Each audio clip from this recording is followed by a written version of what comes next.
much. It's a sincere honor and a pleasure to be here with you this evening to represent the many Dixon Scholars that have come to Southwestern and that are changing the world in their own unique ways. Now, before I start, I'd like to take you all back to the summer of 1999, okay? I had just graduated from high school, Prince was making a comeback, and I was singing back up to Ricky Martin's Livin' La Vida Loca from my car, anxiously awaiting to start a new chapter in my life at Southwestern. Life was good. In fact, if you had met me a few months earlier in the spring of 1999, life was not so good. In fact, at the time, I thought it was pretty bleak. You see, after I received my acceptance letter from Southwestern in February, I ran the numbers and quickly realized that with a new mortgage and 2 younger siblings, there was no way my parents were going to be able to send me to school here, especially on their teacher's income. So it was one of those things where growing up in the Rio Grande Valley, a lot of kids don't get to leave, you know? A lot of kids stay home and they go to school close to home because that's what their parents can afford. It was very rare for someone to be able to go off to college, especially an institution like Southwestern.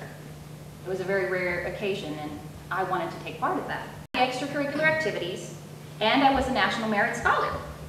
Yet this little thing called tuition was putting a chokehold on my dream.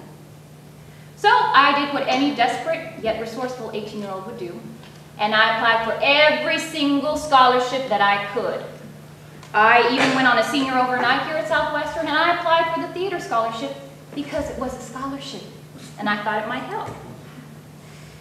And I had no intention of majoring in theater at all, but of course we all know that's another story for another time.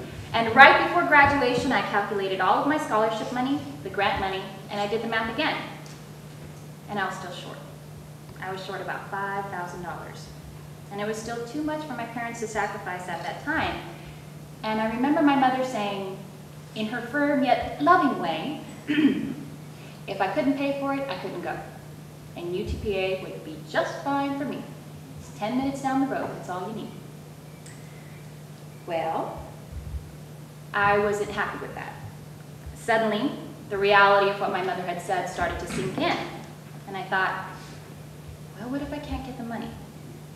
You know, what if I had to give up my dream? What if? All these what ifs started entering into my head. And then I stopped, and my mind traveled back to the time that I first stepped foot on campus, on that senior overnight. And from the moment I looked up at Kurt, I walked by Olin, I jumped in the Jones Theater. From that moment, I knew that this was the place for me. And before the secret ever came out, I had already envisioned my life here at Southwestern. Growing, learning, leading. I knew I was going to be here. And I remember getting down on my knees and I said, Lord, I just need a little bit of help. And about a week later, I received a letter from an organization called the Texas Methodist Foundation, announcing that I was the recipient of an Ernest T. Dixon Scholarship in the amount of $20,000 to be dispersed over my next 4 years at Southwestern. And that, my friends, that was the little help that I needed. 10 years ago, this little girl from the Valley was given an opportunity to come to one of the best institutions in the nation to fulfill my educational goals. And along the way, I did gain some valuable life lessons that have helped shape me into the woman that you see standing before you today. Now, because of your generous support, the Southwestern Dixon Scholars have gone on to achieve successes of their own in transforming our communities into better places to live, to work, and to be. Here's to 10 years of success and to the next 100 more. Thank you so much.